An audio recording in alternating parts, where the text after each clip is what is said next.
Hello everyone, this is PED 6101 or Physical Fitness, and again, I am Miss Angel Melegrito, your OOC.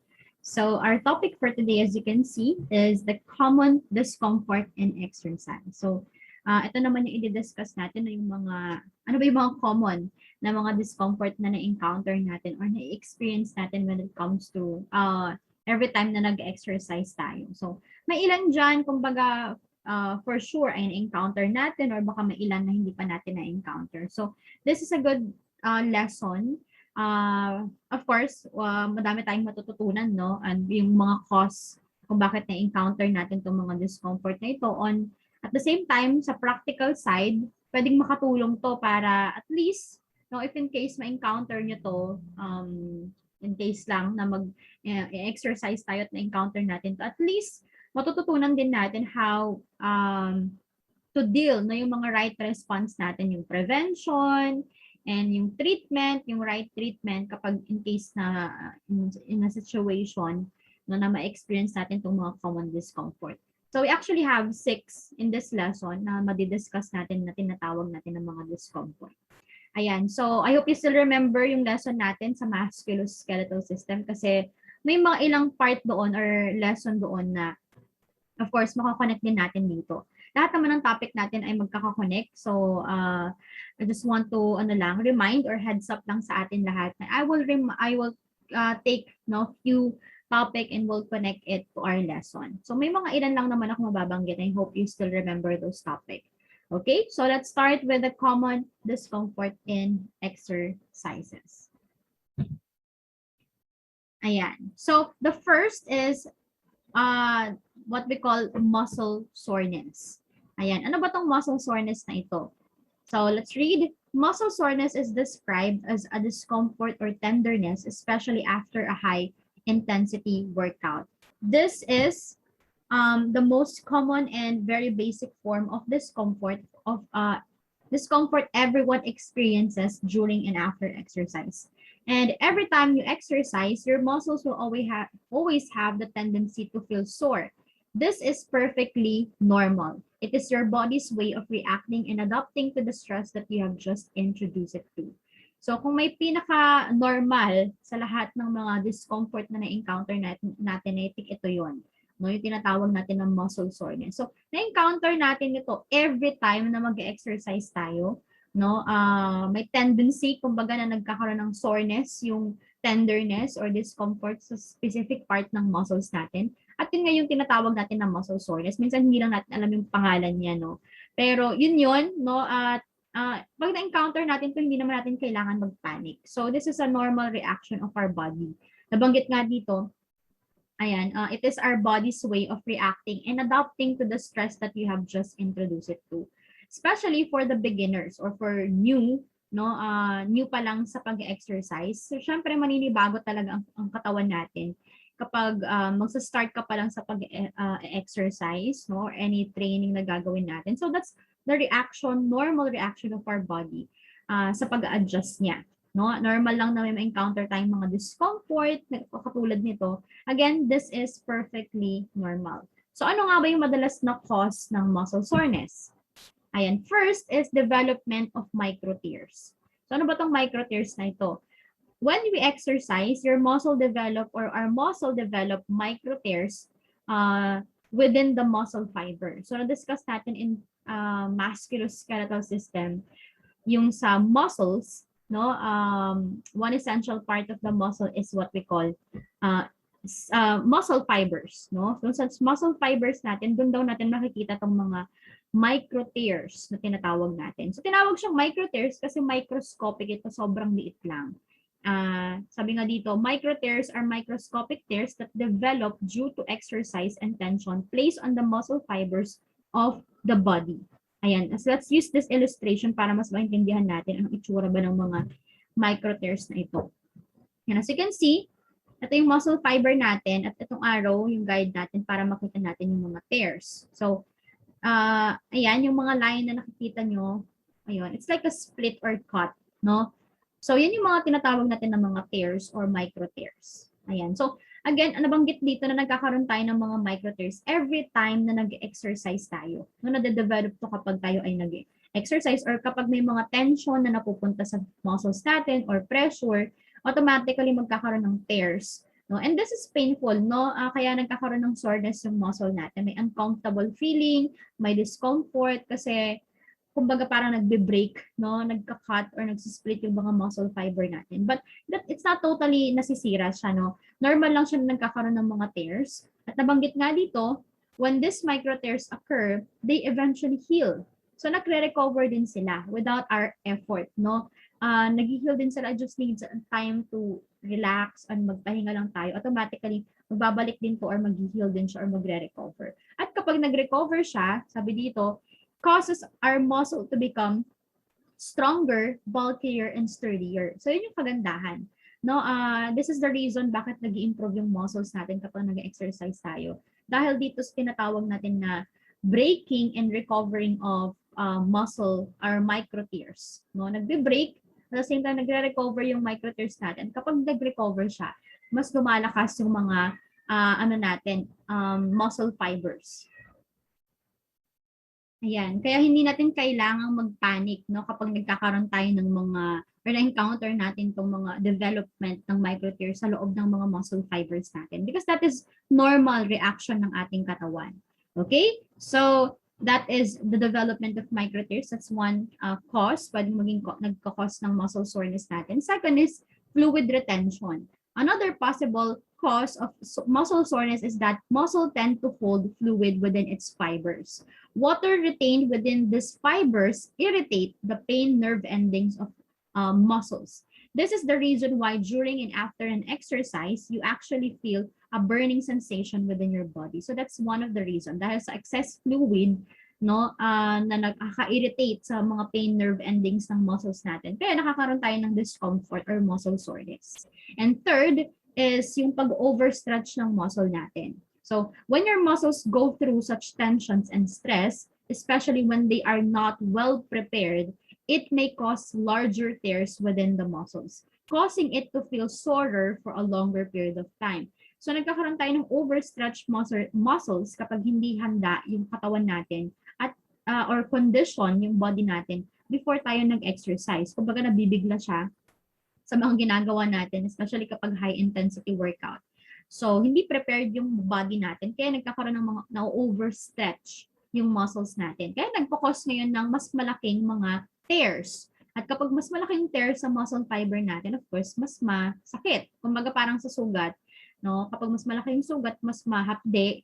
At the same time, mas matagal bago siya gumaling. But of course, we need to remember na magre-recover din naman siya, but it will take longer period of time dahil nga mas larger yung mga tears na nag-develop. No? Dahil yun sa hindi prepared yung katawan natin before we start doing any exercise or training. Kaya napakahalaga dito ng pag-warm up at pag-cool down before and after our exercise. So these are the causes, no, pwedeng cause ng pagkakaroon natin ng muscle soreness. And then ano ba yung mga way to prevent and treatment, no, if in case na encounter natin or para maiwasan natin. So the best way to prevent muscle soreness from happening, ayan, is for you to do warm-up exercises and also incorporate stretch activities after an exercise. So napakahalaga nun yung pag-warm up, no, or pag-stretching para magising yung katawan natin, ma-prepare yung body natin before we start doing the exercise. So ano nga ba ibig sabihin ng warm-up, no? Pag-warm up at even yung pag-cool down natin. So warm-ups gradually increase your body's temperature and help prepare your body and mind for the task ahead. So from the word warm up, you are warming up your body. Kailangan ng katawan natin yung para magising siya, no? And cool down naman ay binabalik na ng ito, no, yung ating katawan, especially yung temperature natin dun sa normal na level of temperature na meron tayo. So cool down, no? Cool down returns your body back into its homeostatic state, like controlled breathing and regulated core temperature. Ayan. So this is the best way, no, para ma-prevent natin yung pagkakaroon ng muscle soreness. Ayan. Although it's normal, it's natural, pero hindi naman kayo in-expect natin na lagi na lang, no? May iwasan naman to basta may ginagawa lang natin properly yung mga need nating gawin before we start the exercise. Para malesen, hindi naman palaging nagkakaroon tayo ng muscle soreness. Okay? And for treatment naman, we can perform mild stretches, ayan, perform low-intensity exercises, and take a warm bath or use heating modalities. Nakakatulong naman 'to para ma-lessen 'no, yung tension dun sa part ng muscle natin na nagkakaroon ng soreness. At the same time, para ma-relax tayo or ma-lessen yung pain. So we can, do this kapag na-experience natin tong muscle soreness, pwede tayo mag-perform ng mild stretch, no? Kailangan mild lang kasi it's still painful, and at the same time, low intensity exercise. O pwede mag-take ng warm bath or mag-apply, mag-tap, no, ng mga like heating pad dun sa specific part na nagkakaroon ng muscle soreness. Ayan. So we can try this for treatment. Again, that is muscle soreness. And the second, discomfort is what we call muscle cramps. Ayan. For muscle cramps, sabi dito, unlike muscle soreness that is natural process that occurs in exercise, muscle cramps is described as a sharp, involuntary muscle contraction during activities or at rest. So, kanina, nabanggit natin si soreness, natural lang yun, di ba? Na reaction ng body natin. Ito naman ay sharp involuntary contraction, biglaan lang na-experience natin. Sometimes during the exercise or even kahit nagpapahinga tayo, nagkakaroon tayo ng muscle cramps. So saan ba madalas natin itong na-encounter na part ng katawan natin or na-experience? Commonly affected muscles include those in the back of your lower leg, the back of your thigh, and the front of your thigh. So madalas sa limbs natin, na-encounter tong muscle cramps no, sa paa natin. Ayan. So ano ba yung madalas na cause ng muscle cramps? It seems like hindi siya natural, no, na cause ng or nangyayari sa body natin. Unlike yung muscle soreness. So ano ba yung madalas na reason bakit tayo nagkakaroon ng cramps? So first is fatigue. No, sobrang pagkapagod, no? Sometimes or most of the time kapag sobrang pagod na pagod ang katawan natin while doing the exercise, bigla na lang tayo magkakaroon ng muscle cramps or even after doing the exercise kahit nagpapahinga ka na.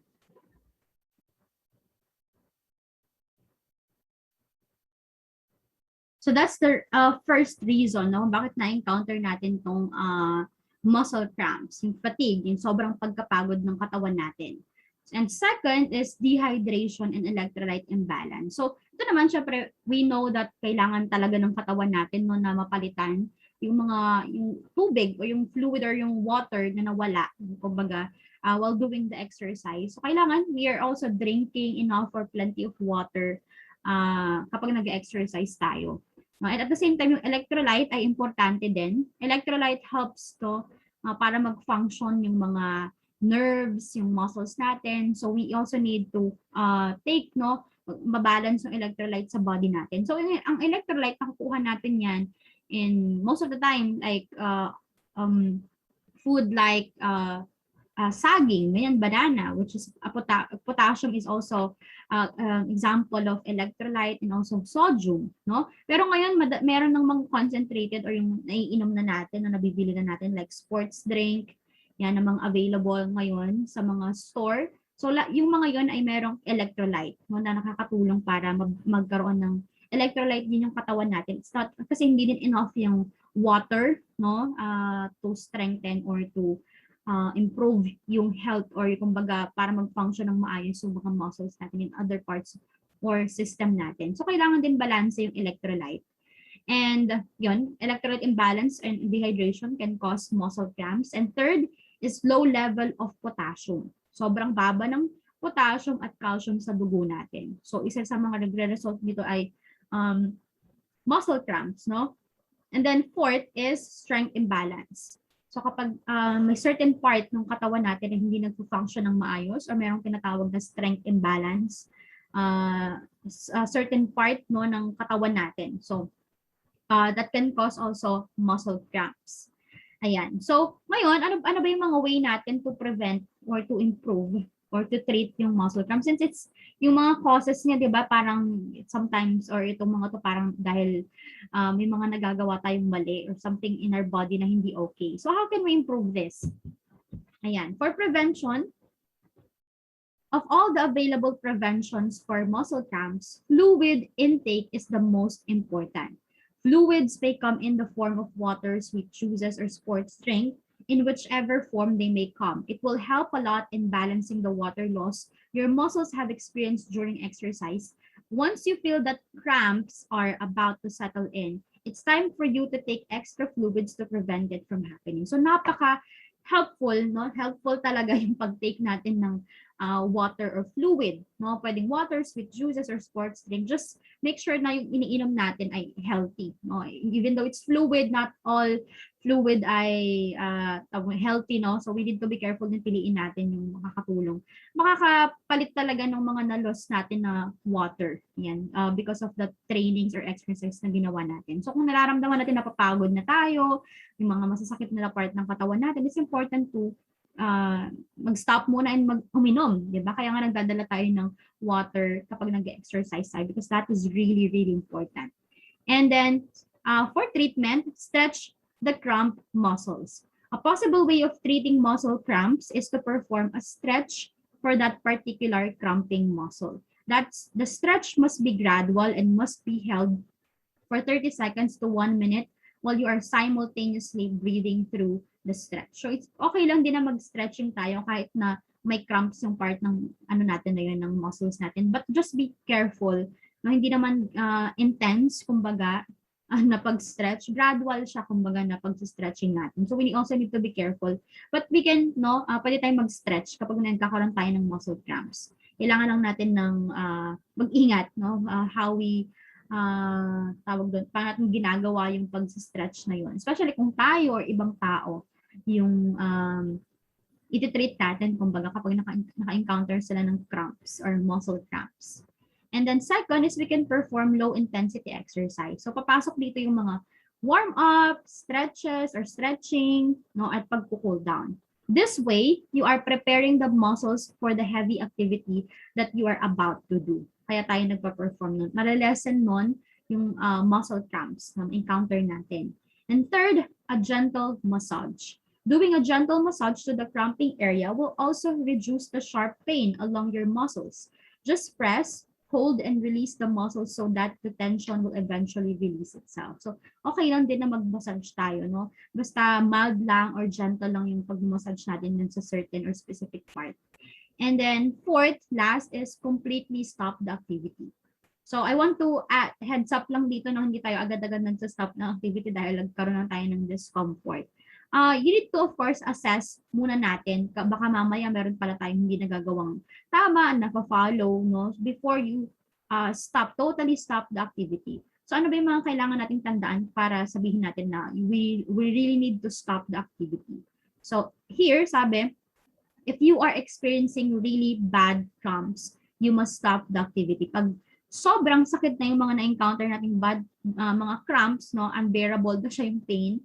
And I would add, kapag paulit-ulit na lang, no, na every time na ginagawa mo exercise na lagi ka na lang nagkakaroon ng cramps, then that's the time that you will stop yung exercise na yun, no?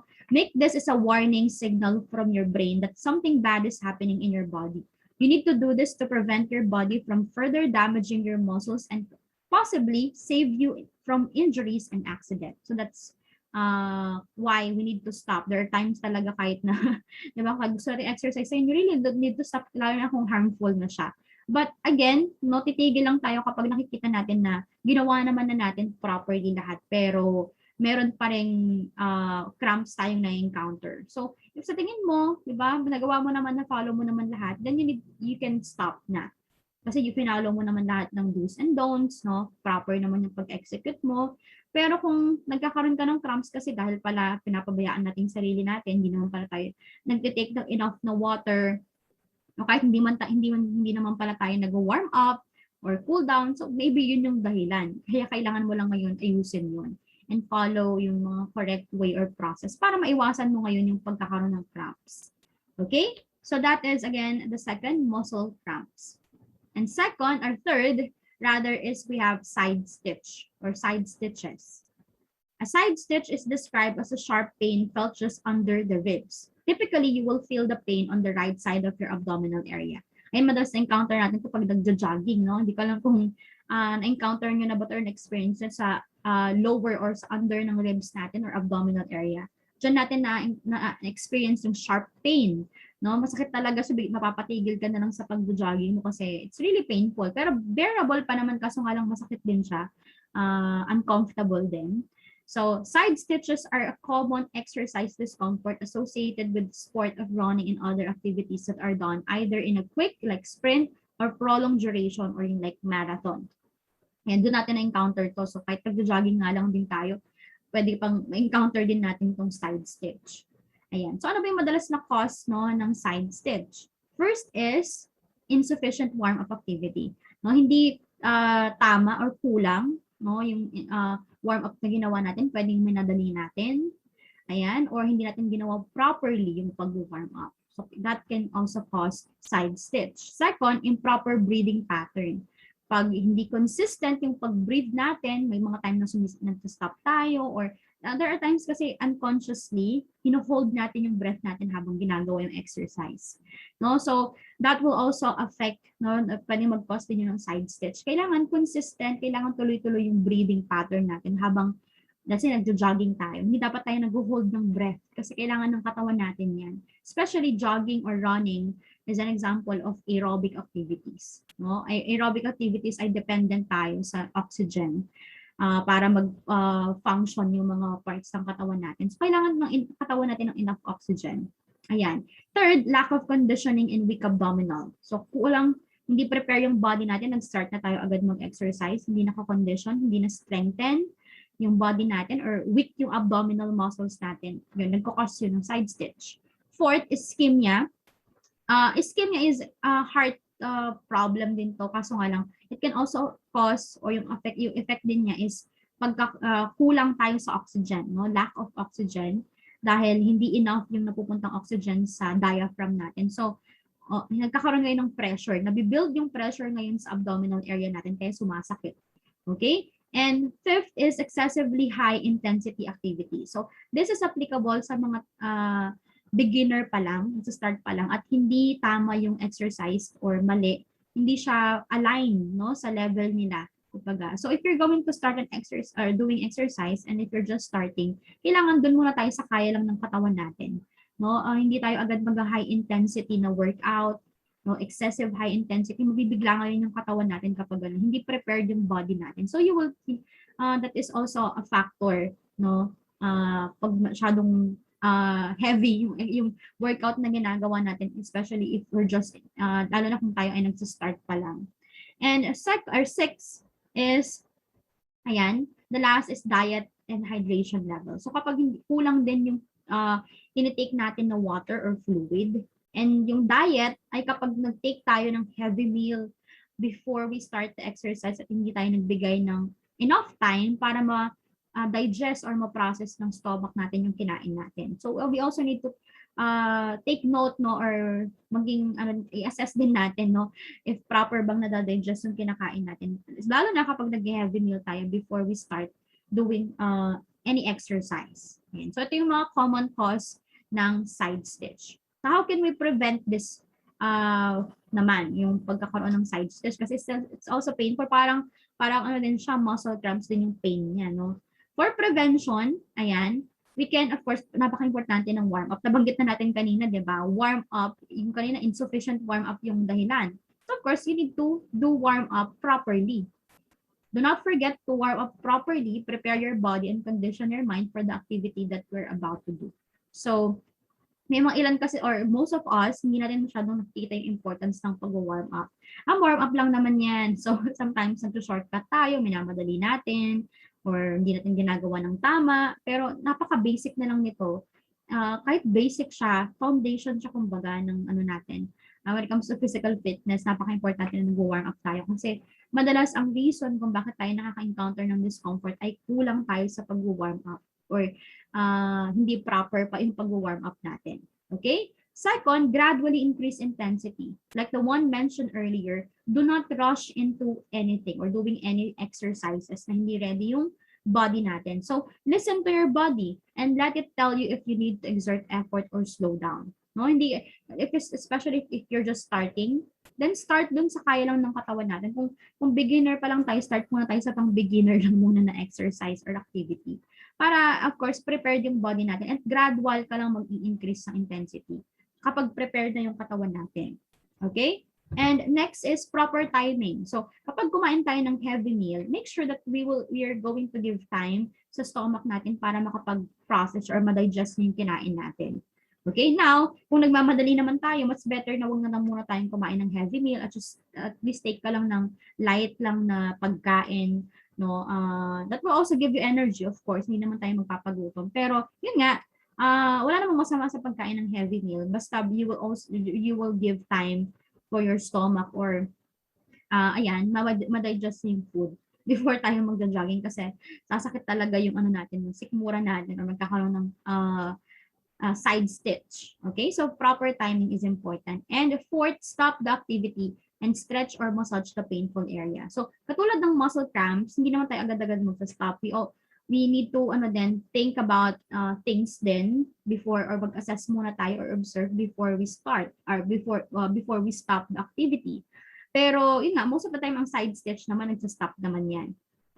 Minsan warning lang yon, no? Kapag na-encounter natin yung side stitch, titigil naman siya. Katulad dito, no, sabi, after the side stitch subsides, you can still continue with your exercise. Pwede pa natin ituloy. Pero dapat tama na yung gagawin natin. Kasi nagkakaroon nga tayo ng side stitch kasi may mali tayong ginagawa. No? Remember that. So, you just need to follow yung right process. So, sabi dito, provided that you should now be conscious with your breathing. Ayan, yung breathing pattern, napakalaking impact, no? Always ensure that you are breathing deeply and your breathing rhythm is consistent. This way, pressure will not build up within your abdominal area. So that's why. That's why it's important na we are following the process. If in case naman na ginawa mo naman yung parang lahat ng process, no, pero parang sa muscle cramps, pero nagkakaroon pa rin tayo ng side stitch, then that's the time that we will stop na doon sa activity na yun. Okay?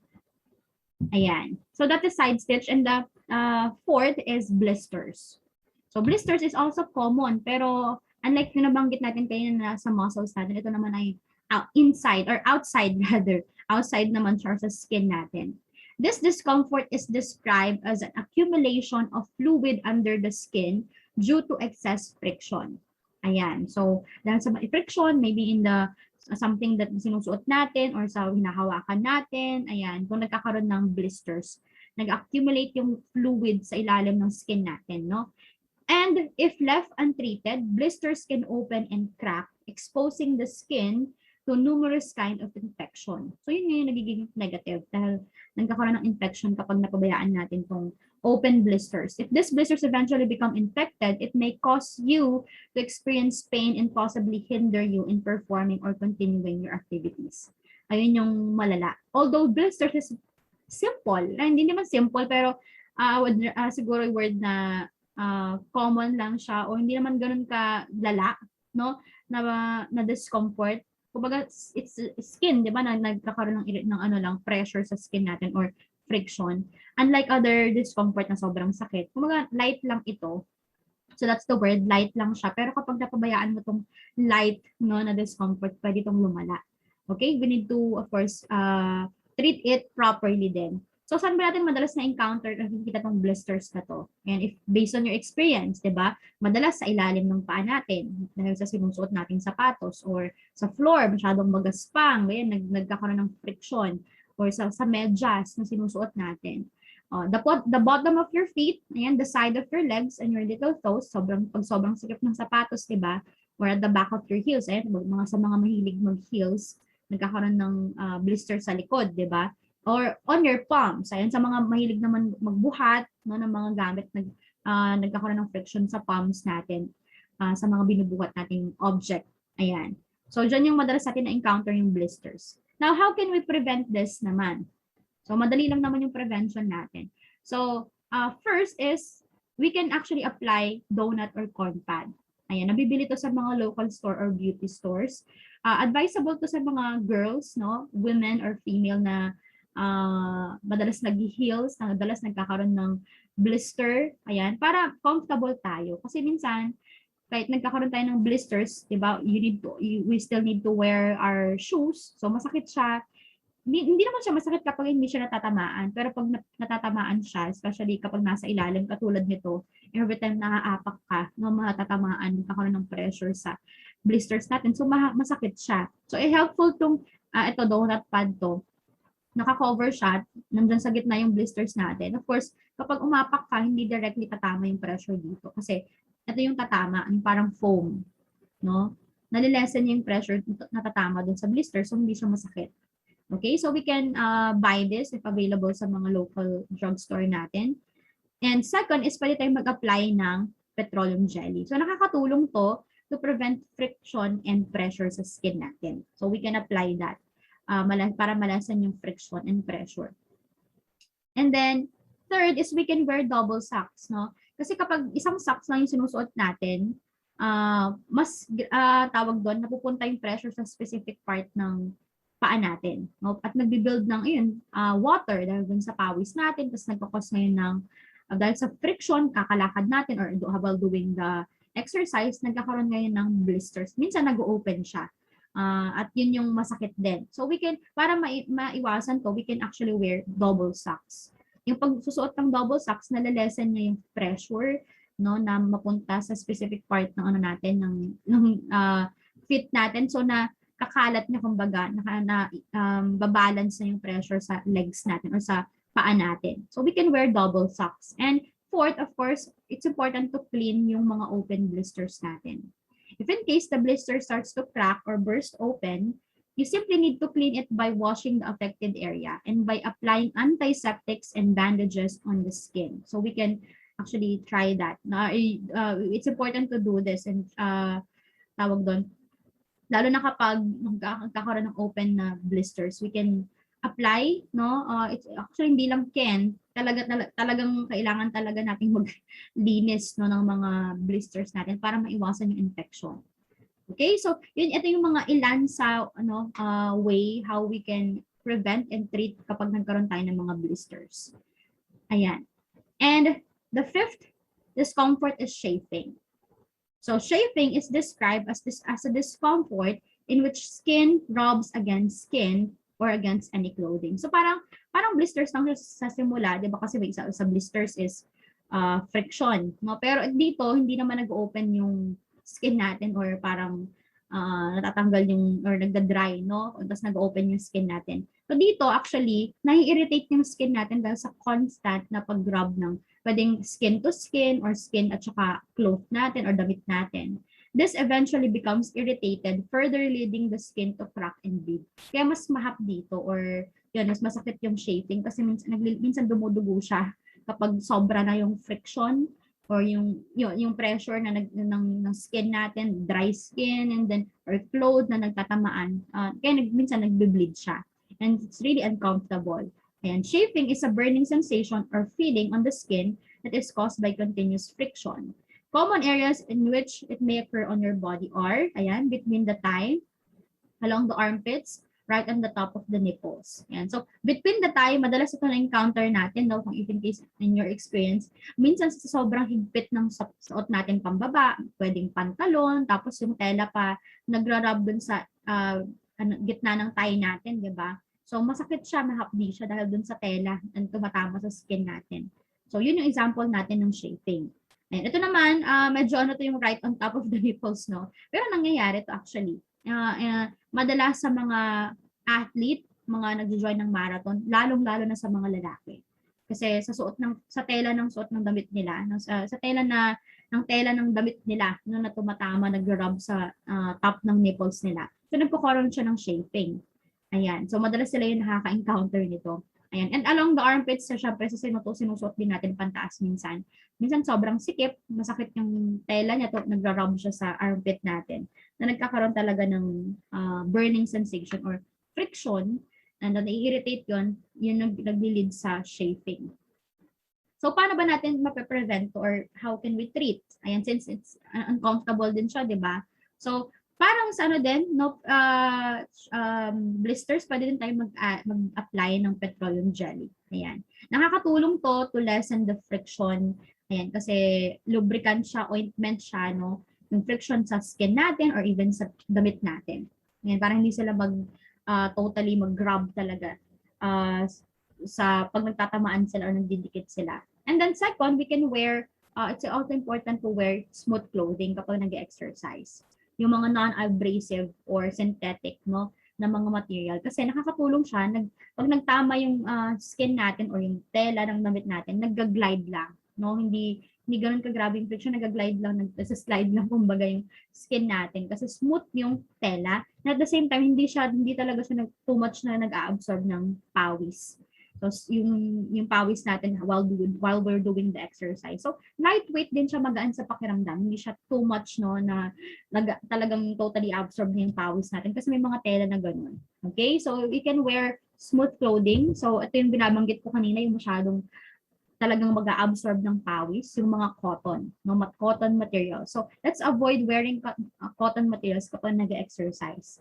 Hindi lang, actually, nagkakos din sila ng too much friction sa skin natin. And at the same time, kapag nagpawis tayo, talagang i-absorb niya. Kaya mabigat siya ngayon sa pakiramdam while doing the exercise. So, uncomfortable siya, di ba? Kaya iwasan natin yung pagsusuot ng cotton materials.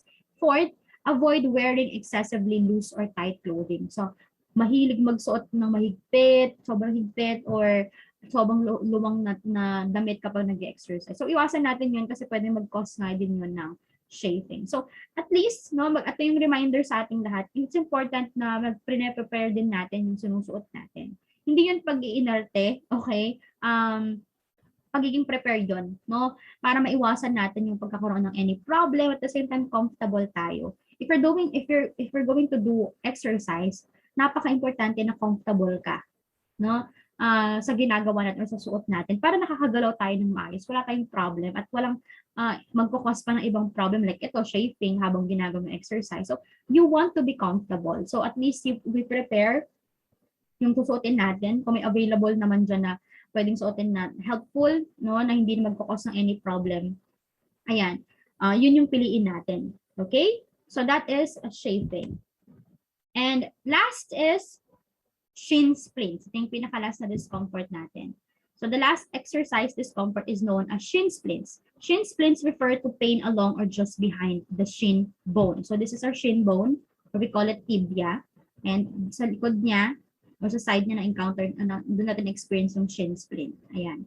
This bone is particularly called as the tibia. This type of discomfort happens over a prolonged period of time, meaning it does not happen as soon as you engage in an exercise activity. So, itong shin splint, hindi natin agad-agad na experience to.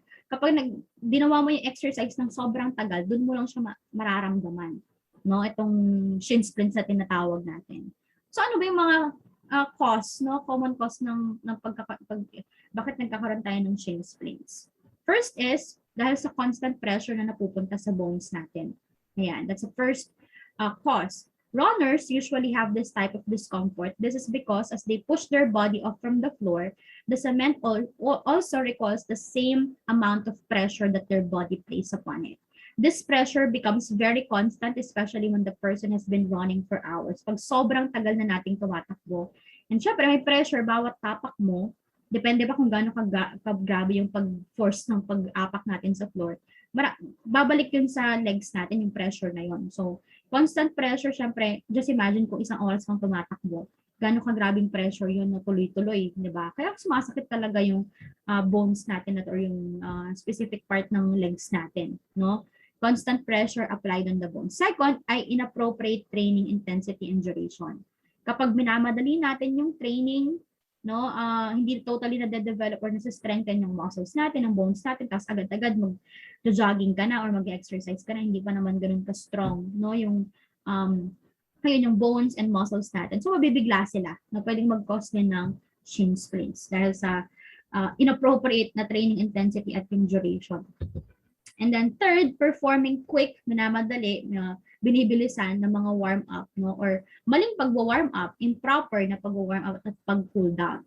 So, lagi natin itong ma-encounter discomfort kapag warm up pa lang at cool down, hindi na natin nagagawa properly. Expect na natin yan, no? Na may mga discomfort tayong magagawa or ma-experience, no? Kapag nagpo-perform tayo ng mga minamadali, maling mga warm up and cool down activities. And fourth is wearing inappropriate footwear. So kapag magjo-jogging or any exercise, napakalaking factor din lalo na kung mga running activities, tapos yung sapatos natin ay sobrang bigat or let's say inappropriate, generally speaking, no? Of course, it will really affect, no? Try nating tumakbo ng mabigat yung suot natin. Napakasakit nun. So at least, no, we need to prepare pa rin yung mga shoes or footwear that will really help us maging comfortable tayo habang ginagawa yung activities. Okay, so wearing inappropriate footwear will also can cause shin splint, lalo na kung walang masyadong foam or cushion dun sa ilalim ng, anong tawag dun, yung ilalim ng shoes. Yung bawat apak mo, dapat hindi ganun kabigat yung pressure or kasakit yung pressure na napupunta sa bones natin. So may mga shoes na gano'n na nabibili natin. If you want to invest, maganda din yun, nag-invest tayo. Kung kayo din naman ang gagamit, no? Quality din naman siya. So maganda mag-invest tayo kapag para matagal din natin siya nagagamit. Ayan, ang mga footwear, like running shoes, ganon. Lightweight sila, sobrang gaan, parang wala man tayong masyadong suot. Wala tayong suot na yung sa paa natin or footwear natin, no. That is really good kasi nakakatulong yun para sa bilis ng pagkilos natin, magaan sa pakiramdam, kaysa yung sobrang bigat ng mga sapatos, no, and too much pressure pa sa legs natin or sa paa natin. Ayan. So how can we prevent no yung shin splints? We can, of course, lessen or avoid running on hard surfaces. Nakakatulong din yun. So, we can choose yung mga places na hindi ganun ka yung tatakbuhan natin, no, para hindi masakit sa paa natin. Ayan. We can lessen or avoid running on hard surfaces. And second, wear an appropriate footwear. Ayan, nabanggit ko na kanina, piliin talaga natin. Parang sa kanina din sa pagpili ng susuotin natin, ganoon din sa shoes natin or footwear. Kung mag-exercise tayo, maganda na we are comfortable. Hindi naman kailangan gumastos. So if you have available shoes na pwede naman na gamitin, then we can wear that instead of wearing inappropriate na mga footwear. And third, don't forget to warm up and cool down. Although nabanggit na natin ito ilang beses, napaka-importante nito. Basic pero napakalaki ng impact niya. Okay? And treatment, apply ice on the painful surface and take a rest. So, we can apply yung ice para man-numb, malesen yung pain sa certain part ng legs natin para hindi ganoon kasakit, no? We can apply that, yung ice na yon. And then, take a rest. Of course, kailangan ng katawan natin ng pahinga kasi napagod tayo, let's say, lalo yung legs natin. So, before you continue another activity, kailangan totally nakapagpahinga muna tayo, naka-recover muna yung certain part ng muscles natin. No? So, nakakatulong, nawawala din naman to, no? Basta we will only take plenty of time mag-rest after tayo gumawa ng sobrang nakakapagod ng activity. Ayan, that will also help para malesen yung pain, no? Para maka-recover tayo. So, that is, again, ito yung this are the common, no, discomfort in exercises na na-discuss natin. Ayan, pero ang pinaka-last na talagang iiwanan natin dito, about the lesson na discuss natin, no, ito yung pinaka-lagi natin tatandaan. Every time na nag-exercise tayo, we need to listen to our body and know our limits. No? 6 lang na-discuss natin and marami pa yan. Pero ito lang tatandaan natin if in case naka-encounter tayo ng any unusual na mga pain or discomfort, always listen to your body. If hindi na kaya ng katawan natin, we know our limits dapat, then that's the time we need to stop. Hindi tayo parang pinipilit pa rin natin yung gawin yung activity even though it's painful, na sobrang painful, na unbearable na siya.